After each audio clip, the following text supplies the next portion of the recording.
October 5th, 2022 edition of the Urban League Jobs Network Digital Career Success Series, brought to you by the National Urban League. I'm your host, Kenneth L. Johnson, president of the Harlem, New York-based diversity recruitment firm East Coast Executives. If this is your first time joining us, welcome. The Digital Career Success Series, DCSS, is a professional development series that helps members of our Urban League Young Professional chapters and other diverse job seekers develop new skill sets that will enhance their careers through digital platforms such as webinars, Facebook Live, and Instagram Live. The goal is to provide an opportunity for professional development right from one's computer. Listen, if you want more information about the UL Jobs Network, please visit nuljobsnetwork.com. All right, we got one today. I'm really excited about this session here. We have, for Small Business Startup, Ms. Paula Watts and Mr. Keith Ellison joining us today. Paula, if you don't mind, tell the audience a little bit about yourself. Okay, thank you. I'm so pleased to be here and that you invited me. It's all about impacting and sharing the knowledge that I've learned. Just to highlight, my background is I've played on both sides, meaning I had a small business where I grew to $15 million in contracts through SBA's 8A program. Ended up closing that. I went and worked for the SBA, servicing the businesses in that program. So my goal is to impact and create generational wealth based on the knowledge I've obtained over these years. I love it. Impact and create generational wealth. Speaking of entrepreneurship, we got our guy straight from Philly. Philly, if you're in here, please leave it on the chat. Let us know if Philly is in the building. We got Mr. Keith Ellison. Keith, please introduce yourself to the Digital Career Success Series audience. Absolutely, Ken. First of all, thanks for having me. My name is Keith Ellison, and I serve as the director of the Entrepreneurship program in Philadelphia, the Urban League of Philadelphia's Entrepreneurship Center. Just a little bit about my background. I've run two businesses. My first business was a magazine in the mid-90s called Next Step, which talked about cultural diversity. And I had learned all the things of what not to do in that experience. I then launched my own consulting firm called the Ellison Group. I provide executive coaching, management consulting, and training and development, and I'm in my 22nd year. I also teach a communications class at the Wharton School, and I focus a lot on what we call the soft skills, allowing and enabling and empowering people to really improve their connections in the workplace as well as within their businesses. Wow, as you can see, we have two subject matter experts on small business on the platform today. Please leave any questions in the Q&A. Please communicate and share your thoughts in the chat. Keith, from here, let's go to it. Let's talk about how should someone go about starting a small business? So everything starts as a mindset. And when you're planning to start a business, you have to recognize that it is similar to what we call an extreme sport. So for example, if someone wants to do skydiving or mountain climbing, they take hours of training and preparation. But unfortunately, many people, when it comes to launching their own business, they don't take the same precautions. They'll have a success, whether it's in a corporate world or somewhere else, and just assume that those same skills are transferable. The analogy is, of course, there's danger in these extreme sports. So there's a lot at risk. In business, there's a lot at risk. Of course, you could risk your money, but what people don't often recognize is you can risk your relationships. As you're really diving into your business, there are lots of important dates that you may have to miss, whether it's with family or friends. So you have those risks. You also risk emotional trauma because you're really living in what we call a state of ambiguity. You don't always have the answers, and that can really take a lot of stress on you. So it's really about preparing It's about putting together a roadmap, and we're going to talk about some things you want to consider with writing a business plan. But you want to really set the right type of goals, surround yourself with the right type of people, and then engage in organizations like the National Urban League. We have 13 entrepreneurship centers around the country, and we're here to really help people fill the gap between where they are now and where they'd like to take their business. So we work with startups, people who are tire kickers or people who have an idea, as well as seasoned business owners. There's another point here, and this is really getting into the mindset as well, is it's all about experimentation, meaning when you are launching, let's say if you have a new product or a new idea, you want to test the market, you want to test your idea, evaluate it, and really keep track of your results. And that's the way almost every activity is. Really, when it comes to leadership and leading other people, you're constantly engaging, you're constantly testing your ideas, and you want to make adjustments accordingly. The final thing, the final bullet, and then I invite Paula because she has a wealth of experience as well, is when you're planning your business, you want to be honest with yourself. Do you want this to be a lifestyle business, or do you want it to be a scalable business? So a lifestyle business is something where you can earn a nice amount of money. You can get, of course, a larger house as a result, or go on longer vacations. But there's a limit because the business is really dependent on you. For example, I work with quite a few caterers. I work with quite a few beauty salon owners. And the beauty salon owner is really the business, or the caterer is really the business. And so if that person might be able to take a vacation, but if they take a vacation for too long, their business is going to suffer. A scalable business is one that you can create the right type of systems, have the right type of people in place, and you can walk away from it and it's still running successfully. There were some statistics done years ago, and it makes sense. It's a lot harder to go from a $100,000 business to a $1 million business than it is to go from a $1 million business to a $10 million business. Reason being, to make that leap, when you're at the 100,000 level, you're really depending on your energy. You don't necessarily have the systems in place, but once you get to that million, you do have the people, you have the internal processes, you have the employee manuals, you have the accounting systems, and then it's a lot more scalable. So it's really about duplication. I'm going to yield the floor and invite Paula to chime in on some Thank of you. these. Yeah, no, what? Hey, Paula, Yes. I want to just step back a little and let's talk about this. How someone goes about starting a small business. What I've seen or what I hear is that a lot of people get in the starting blocks. They get in the blocks, but they never run that race. So tell us what people need to do just to prepare themselves to get out here and start their own business. Well, I think for me, I guess I come from a unique experience, meaning after college, I went to Washington, D.C. I'm originally from Asheville, North Carolina. And my first job was with an event planner company that was a part of this program that's for minority-owned business. If you could write SBA 8A, the number 8 and the letter A program, which is a program that allows you to go to any federal agency and they can award contracts up to $4 million with no competition.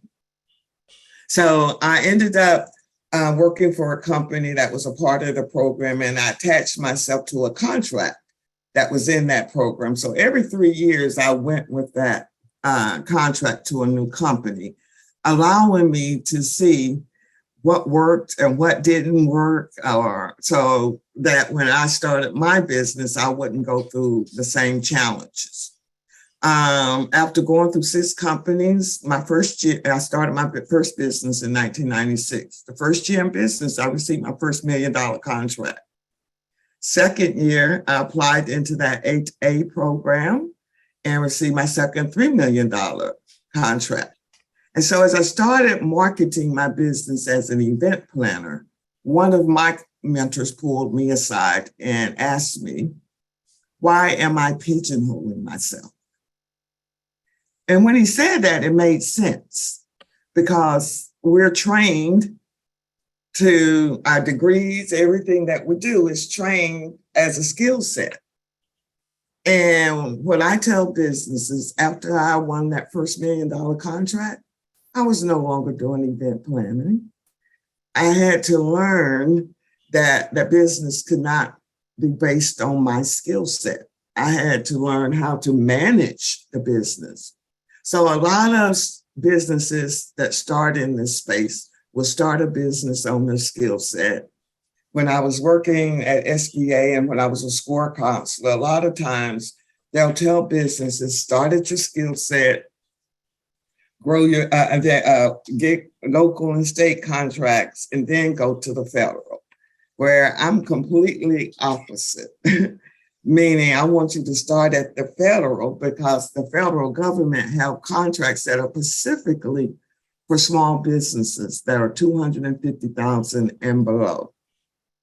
And your goal in starting a business and growing a business is project management in this space. That's different in the commercial. I'm sure I have never worked in the commercial space, but in this space, the government is pretty much looking at you to manage the project and pull the teams together. That's why you don't have to pigeonhole yourself. Does that make sense? It makes complete sense. You mentioned SCORE. For the members of our audience that aren't familiar with the acronym or the organization, please let them know what SCORE is. SCORE is a resource partner of SBA, the Small Business Administration. The Small Business Administration have several resource partners.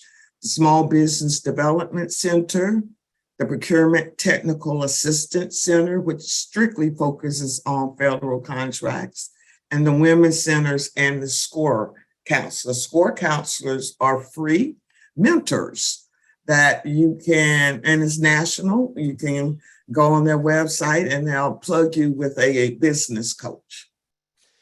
By the way, the acronym SCORE stands for Senior Corps of Retired Executives. So these are people who've had some years of experience in certain disciplines, and they volunteer their time to mentor small businesses.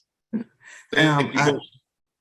Go ahead, Paula. I did see someone said that, and it used to, they're changing what SCORE's model used to be. It used to be, again, old retirees. Yeah.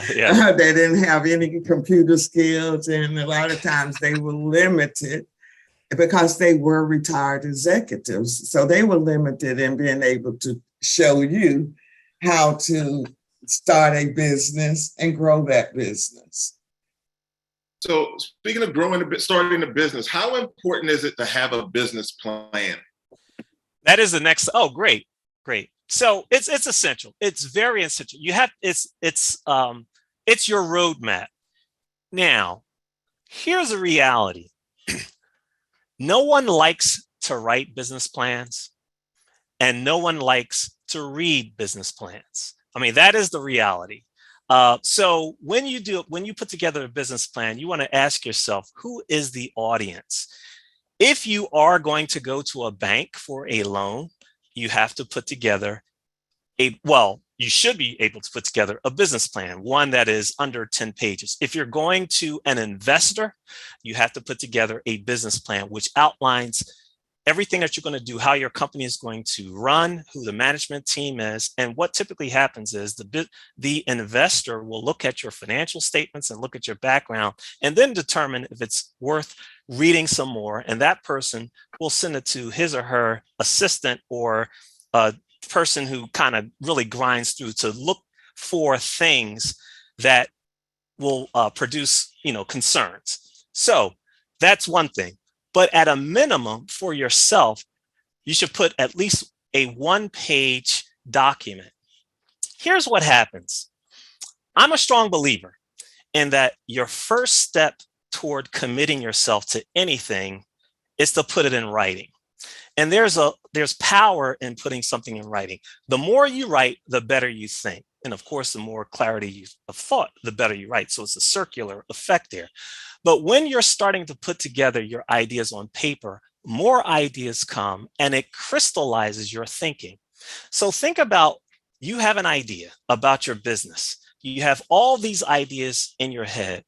The best thing to do is to put that in on paper at a minimum so that you can memorialize your ideas and also so you can think much more critically. The other thing is when you're starting to solicit or attract partners or mentors, you have something available. So your business plan can be a PowerPoint presentation. It could be, again, a one-sheeter just for you, but it allows you to think through every aspect of your business. Got you. Yeah, Paula, you speak a lot about doing research and preparing yourself for opportunities. Talk to us about creating a roadmap. Is that essential? Oh, absolutely. My experience, and as I say, I think I come from a different perspective, meaning I've worked on both sides, and I'm a strong believer of the Small Business Administration's programs.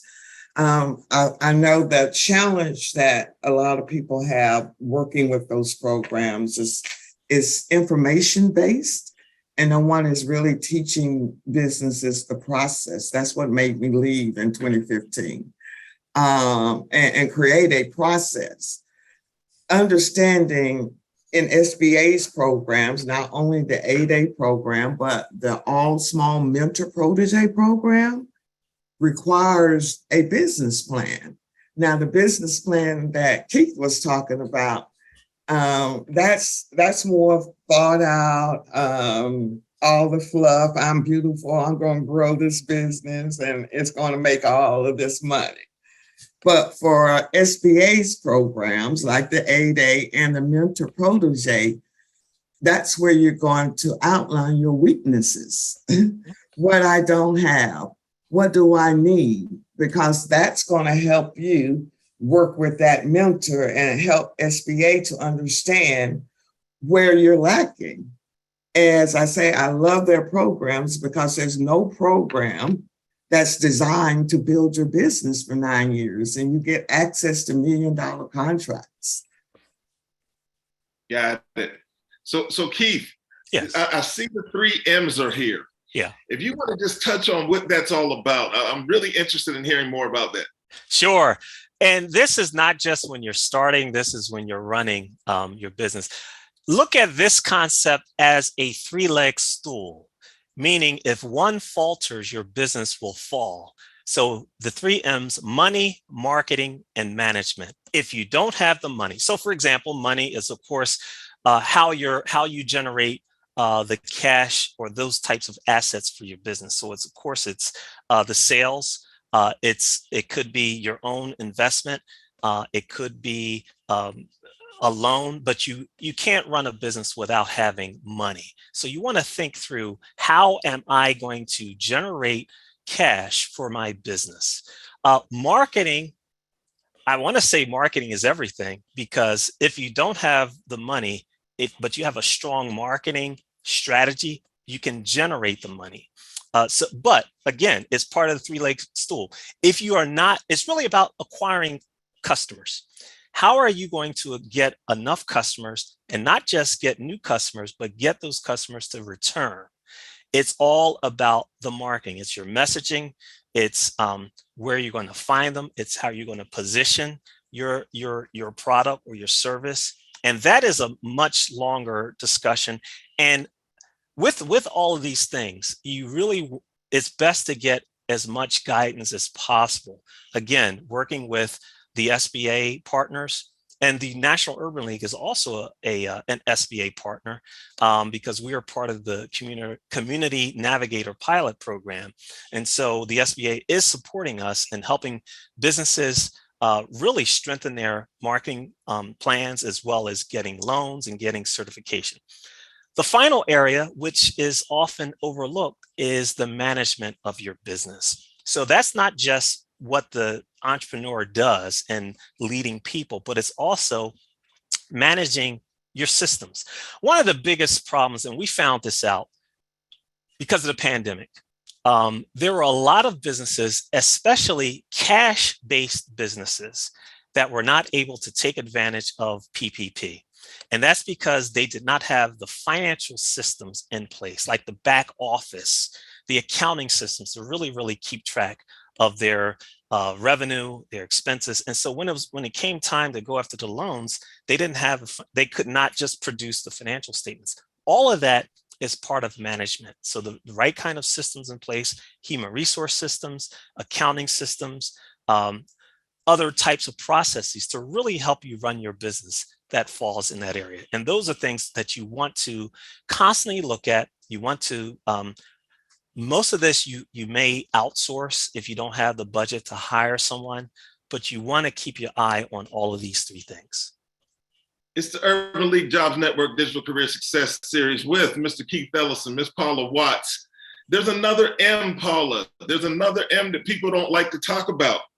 What are the common mistakes that individuals make when they're starting a business? I believe that would be the fourth M possibly. Let's go to the next slide, please.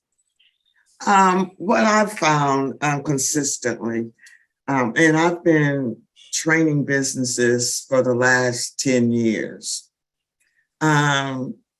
Within our community, there's a lot of fears that starts out. We don't have the confidence in ourselves to take ownership. No one has told us that we can become a CEO. No one, and usually it's you the only one in the family or somewhere along that line. And what I've found is starting that business on your skill set. You've got to understand the business side of your business. I went from a project manager to running a multi-million-dollar company and didn't have a clue how to read a profit and loss statement. Didn't know if I was making money or if I was losing money. I didn't have the knowledge to protect myself legally. I had two business partners, one who felt like he could run his personal expenses through the business.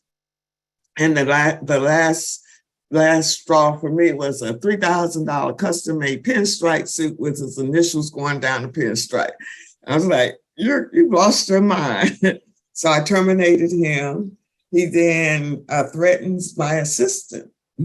Now I understood my role, because when he threatened the assistant, I terminated him. He conspired with two employees to sue me and the other partner for sexual harassment.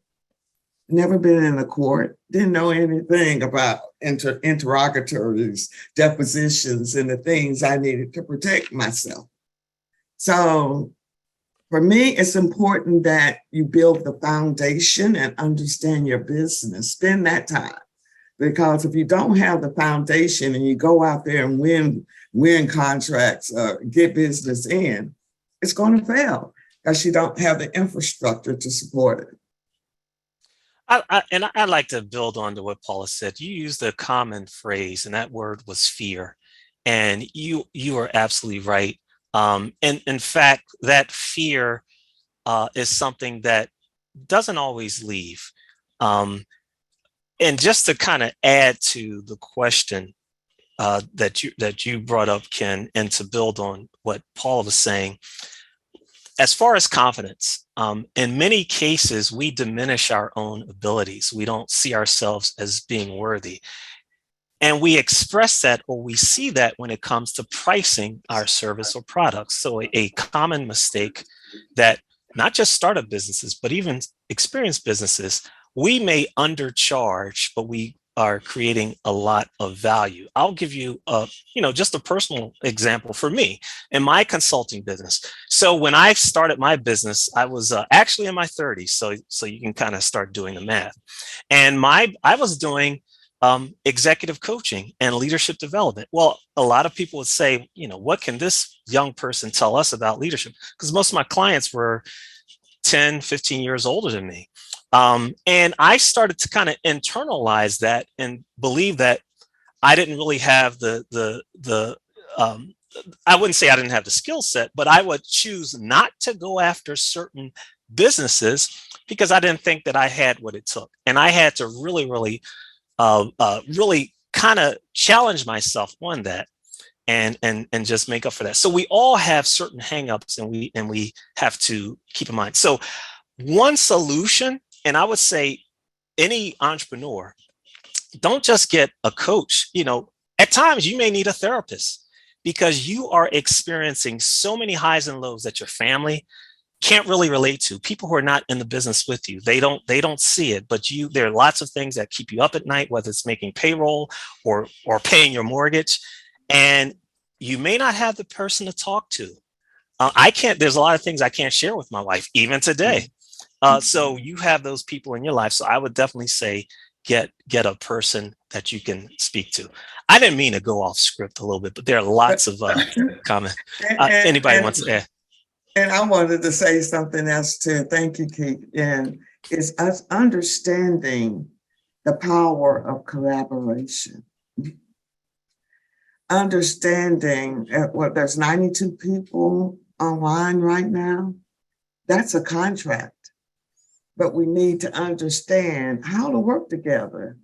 We can only save ourselves, and we can no longer compete with each other. The government last year awarded $150 billion to small businesses.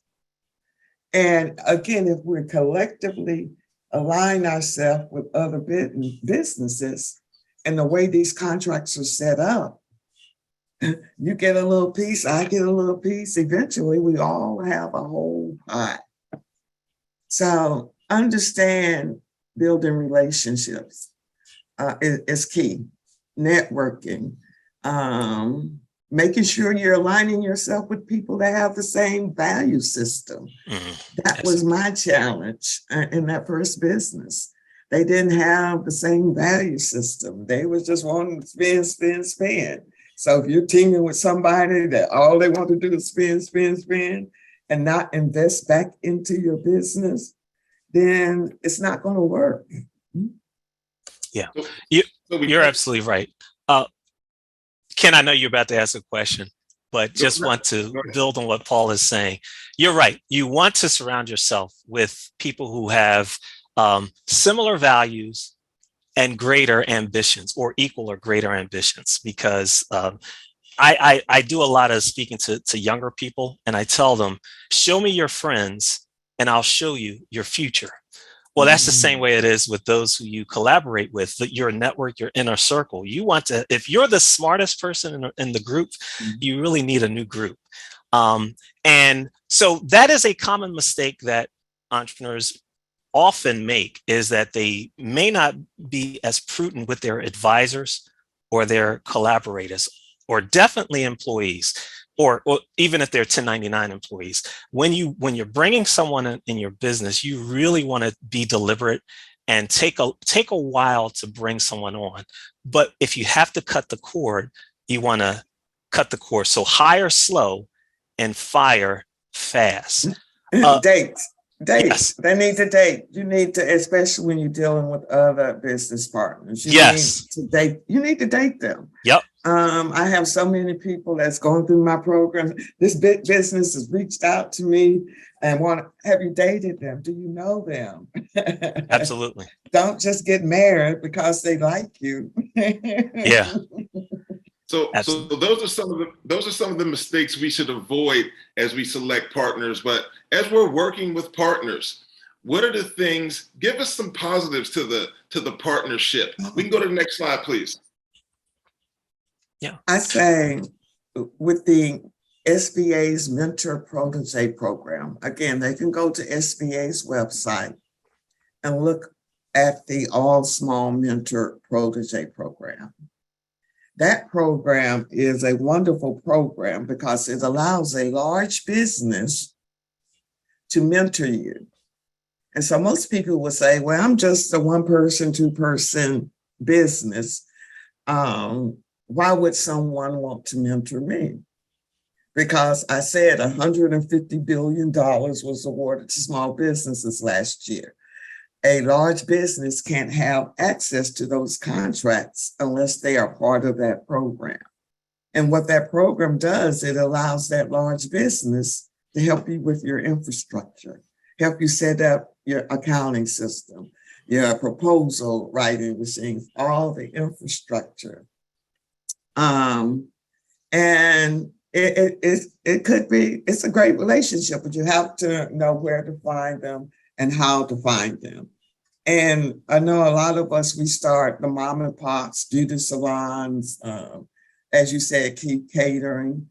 But I need for you guys, just because it's a front store, you can still go after contracts. The government awards contracts to barbers and hairstylists, military bases, caterers. So I encourage people to not limit your business and find people that you can partner and subcontract with. And you don't have to pigeonhole yourself to that state. You can bid a contract in Hawaii and win if you're in Philadelphia or wherever you are.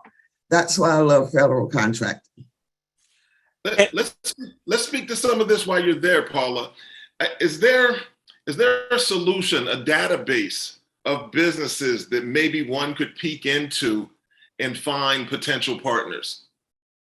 USAspending.gov. USAspending.gov. We'll drop that in the chat as well. Mm-hmm. That's the database that demonstrates where your tax dollars are being spent. Mm-hmm. So a lot of businesses, I think, at least when I was working at SBA, want to come in under a nonprofit. Under the SBA's program, it's all for-profit businesses. And for me, nonprofits, we want to play both sides. I knew when I started that first business and I started making money, I needed a tax shelter.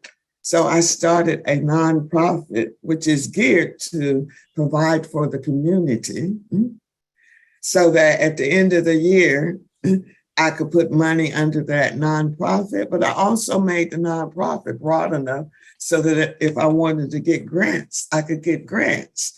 Because to me, it's the same money.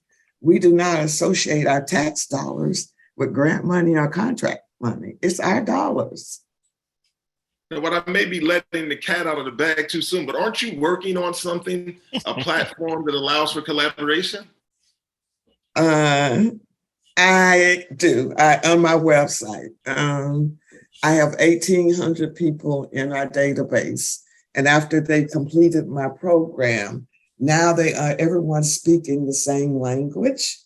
And so for me, I use my business and my program and I thought of the ancestors, understanding they knew when they were brought over here, if only I could learn how to read or write, we could get further. And so for me, it's the same model I'm teaching others.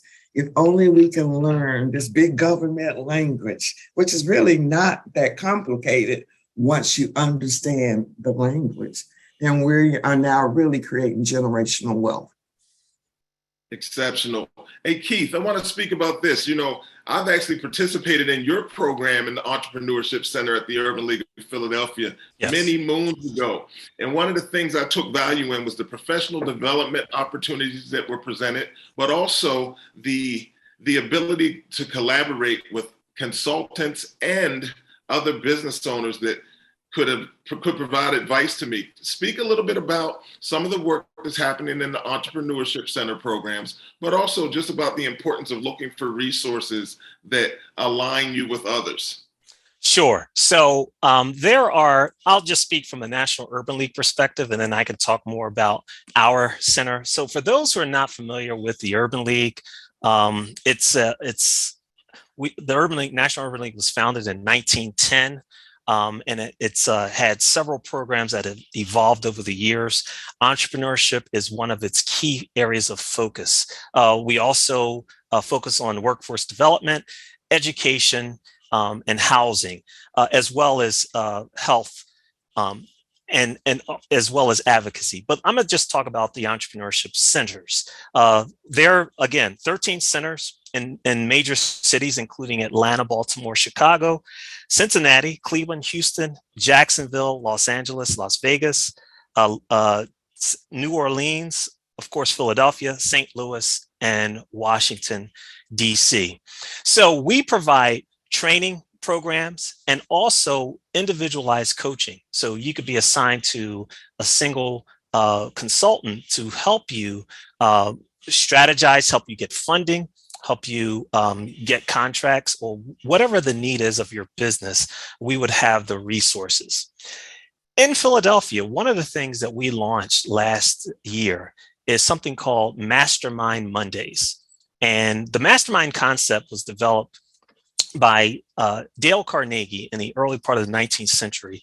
And what he did was he studied how did the wealthy, the industrial titans, really grow to what they became. So the JP Morgans of the world and the Andrew Carnegies of the world. And what he found was they would get together periodically and share ideas and sort of hold each other accountable. Well, that's what we created last year. So every Monday we have something called Mastermind Monday, which allows businesses to really learn from each other, set goals, and again, hold each other accountable. And so I invite anyone here to just come to our website, and that's on the link where it says, I believe that's on the last slide. So when you complete the form, make sure that you reference you're interested in Mastermind Monday. We don't have a geographic limitation as well. So some of the other entities, for instance, SCORE of Philadelphia works with businesses in Philadelphia. SCORE of Washington, DC works with SCORE in Washington, DC. Whereas with the entrepreneurship centers, we have clients all over the country. So wherever you're calling from, if you'd like to have a connection with us, we can definitely connect with you, hold a consultation, and if it makes sense, we'll refer you to an entrepreneurship center that is closer. But if you want to participate on our Mastermind Monday sessions, you're more than welcome to do so. Did that answer your question, Kenneth? Yes, it did indeed. Thank you for sharing. I didn't Sure. know that there were geographic boundaries on that. So that's really great information. Yes. Speaking of great information, it's the Urban League Jobs Network Digital Career Success Series. We continue to provide great information, but we also want to give some takeaways before we go into Q&A. Next slide. Thank you. So key takeaways. Keith, you want to speak to the first bullet here? Sure. One of the things that people who have never really had or don't have a sales background is, first of all, sales has connotations, unfortunately, tend to be negative. But if you are a business owner, you have to sell, meaning you have to connect with people, you have to convince or persuade people, whether they're your customers, your new employees, your partners, or whomever.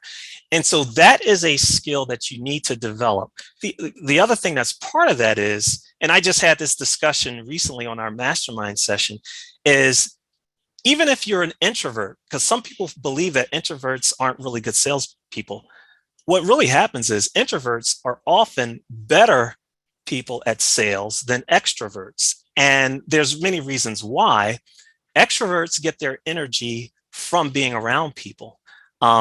And so you'll find someone who's more of an extrovert is outgoing and can kind of, to an extreme, be a bit pushy, whereas introverts are more inviting.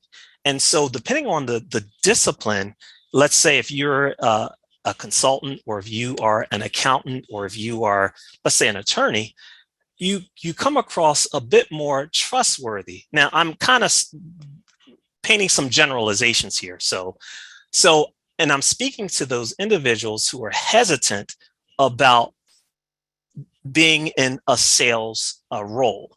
But I want to emphasize that that is critical to your running your business. It's really about being assertive. You want to be assertive about your business, and you can do that as an introvert or as an extrovert. The other thing is, nothing really starts until you have a customer. A lot of people will get caught up on what their logo is going to be, writing a well-versed business plan, even forming a legal entity, whether it's a LLC or a for-profit C corporation or an S corporation. All that is fine. But if you don't have customers, you really don't have a business. So the energy in the first few weeks, you want to prove that your concept, that there's a demand for the concept. And again, we talked earlier, it's all about experimentation. What's working? How are you getting those customers? Because the customers are the lifeblood of the business. The other thing is, whatever your idea is, you want to be passionate about. Now, here's a reality. There's nothing that we do in life where everything that's associated with it, we're 100% passionate, but you want to find some element that gets you up at night or gets you out of the bed, and you're willing to take the highs and the lows. First of all, the other thing is that passion is what other people see. It's what your partners, your employees, and what your customer sees. So you want to be energized and love what you do. Getting back to the customer, and this was another common mistake that we didn't really go through, especially if you have some type of technical device, or a lot of people who have a new invention, they kind of fall in love with their product. No, you want to fall in love with the customer if you had a choice, because when you fall in love with the customer, that's when you can make the right adjustments to provide the value to the customer and understand the customer. So don't fall in love with your product, your service, fall in love with the customer. Those are my 3 cents on that. Paula, speaking about customers, on the federal side, your customer, and the government side, your customers, it's a different entity. So speak to us about success in that arena. In that arena, again, for me, it seems to be an easier arena. And I tell people somewhat different, Keith. I say your passion in this space, your passion is not going to really make money. So my thing is, you want to start a business that's a for-profit business, win a lot of contracts, and you can have all the passion you want on that other side to grow that passion, if that makes sense. To me, the federal government is easier to market because it's all public information. I can go, I share that website, usaspending.gov. You can see what agencies are awarding what types of contracts. The government buys everything. Even if you're just starting out, you can play in this game. You just have to understand the rules of the game. So somebody could put in there in the chat, you have to understand the game to play the game. Understand the game to play the game. I love it. Yeah. We're going to play the game a little with our audience. We're going to go to the Q&A segment of the programming. And I want to start off with this question here because it came in early, but and I'm just going to read it verbatim. What about when others tell you they want to use business plans or models like BMC, but actually they want you to use the older false predictability type business plans? How can we make realistic ones that don't guess or lie about the financials particularly? Well, I'll just take a first jab at that. It really, again, depends on what is the purpose of you're writing the business plan. When it comes to your financial projections, it's really a crystal ball. There's so many assumptions, and you want to be able to justify those assumptions. Let's get back to something simple. Let's say you have a catering business or you want to start a catering business. Well, in reality, you don't know how many events you're going to have. You may believe what your pricing is going to be, but you have to kind of estimate what your average order size is and the average monthly events that you're going to have. And so you put that on paper, and it's your best guess based on the information that you have at hand. As far as different tools to create the business plan, again, um, the purpose, well, it serves several purposes. For you, it's your roadmap. It's your way of putting your ideas on paper and calculating and estimating where you're going to be and how you're going to get there. If it's for a business plan competition, in reality, whoever's reading it, it's really your delivery of your discussion. They're going to look at the how much or the possible returns on investment and those things. And likewise, if you're pitching to an investor. So I would not really get into what's better, what's not. When it comes to projecting your growth, just really be as realistic, because the last thing you want to do is lose credibility. That's really my first response to that.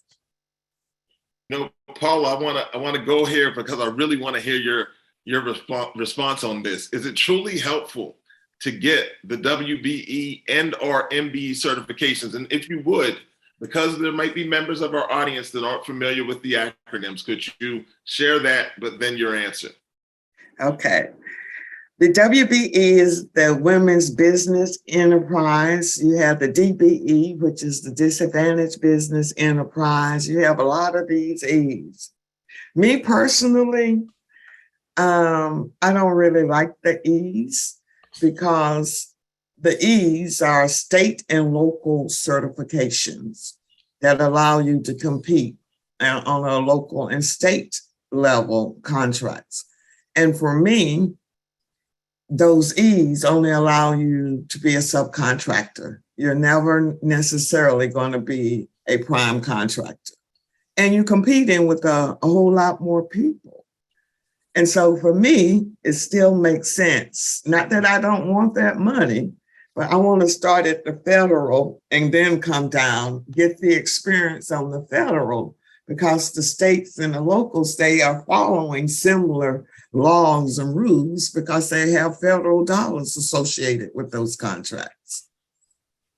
I can really appreciate your thought process. You reach for the stars and then you're just going to figure it out on the way down. And I love that, like to go after the big business. I can appreciate that. Hey, Paula, they were also wondering if you would repeat the name of the mentorship program that you mentioned. It's the All Small Mentor Protege Program. You can just Google it under SBA. It's going to come under SBA. And again, it allows you to use someone else's steroids to put it on, put your business in another level. But if I can talk a little more about that 8A program, the 8A program, the 8A program is a business development program. You're in it for 9 years. By being in that business development program, it allows you to go to any federal agency and they can award contracts up to $4 million with no competition. I realized when I left that DC area, and even when I was working in Pennsylvania, nobody's taking a look at that program and seeing how that program can help their business. In Pennsylvania, it was only like 69 businesses in that program in the entire state. Something's wrong to me. So what you find is the businesses from DC are going to all the other states where there's no competition. And anywhere there's a military base, a federal contract, a courthouse, there's a contract. Don't pigeonhole yourself. That's all I have to say. I love it. So we have a question from Lynette. She would like to hear some suggestions on determining pricing. She's working on turning her sewing business into a full-fledged home alteration business. Any advice you can give on pricing, either one?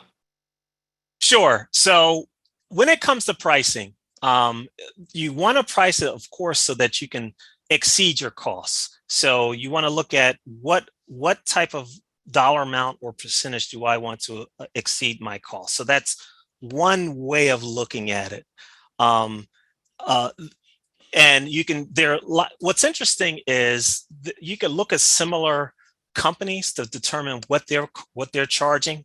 And if you're going to charge much more, you want to be sure that you are communicating the difference and that it's clear how the customers are benefiting. For me, I always recommending charging more than the average than less. When people pay more, they value it. Pricing is really a signal. And so as long as you can kind of back that up. So that's from a let's say a commodities angle. If you have a service, then pricing is really built into what is the return on the investment of the client or the person. And so the pricing, you want to really communicate what they get from it, what kind of pain you're relieving, what kind of problem you're solving, or what you're saving them. And then that is a really good starting point for their investment. And it's really about framing. So certain businesses, so when I deal with my consulting clients, I hate to use the word price. I use the word investment because the connotations of that is much more engaging and it has more positive connotations. Got it. Keith, while we have you here, someone would like to know the name of the Monday session again and how they can go about finding it. So it's called Mastermind Mondays. We have it here. It's all through Zoom. It's Eastern Standard Time from 6 p.m. to 7:30. And if you go to the Urban League of Philadelphia's website, just complete the intake form. And in there, make sure you mention Mastermind Mondays. That will flag us. We will definitely invite you. We'll invite you to our session next week. We have a guest speaker who's going to talk about establishing business credit. The other thing is those events, those workshops are recorded. We just had one this past Monday, a very powerful discussion, which talked about the power of framing, meaning how do we frame our messages to ourselves as well as to our clients in order to lead them, persuade them, or empower them. So those recordings are available. The caveat is you have to complete an intake form to get them. So that intake form, we'll have that on the chat, and make sure it's important that you put Mastermind Mondays. All right, last question. We're going to run through this. We have to check out pretty soon. So 30-second responses, if you may. What is the best advice for someone who does not currently have a business but would like to start one? Paula, please. Who do you know that have specific skill sets that can add to your value? Can you get them to buy into helping you start your business with not necessarily any income? Are they willing to put the sweat equity in? That's my 30-second. So Keith, real quick, how do you find the right niche or area to focus on? And is it better to focus on products or services? Well, 30 seconds, look for the greatest opportunity. So what are people really craving? You want to meet the needs of people. So it could be a product, it could be a service. Usually a service has low entry barriers. You could get a service up and running right away. A product takes more time to develop and create.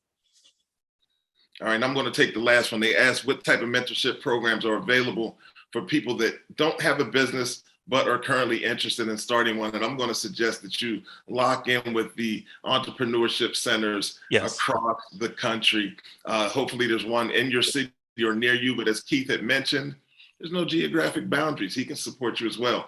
Speaking of support, we'd like to say thank you to Miss Paula Watts, Mr. Keith Ellison. If you want to get in touch with Paula, here's her contact information here. QR codes and all. She is so prepared. I love it. I love it. You can touch base with Paula here. If you want to touch base with Keith Ellison, you can find Keith all over the city of Philadelphia, but he's on LinkedIn. And trust me, I found him plenty of days in that Entrepreneurship Center at the Urban League. I've walked in and spoken to him, but he's probably going to want you to make an appointment. So check Keith out there.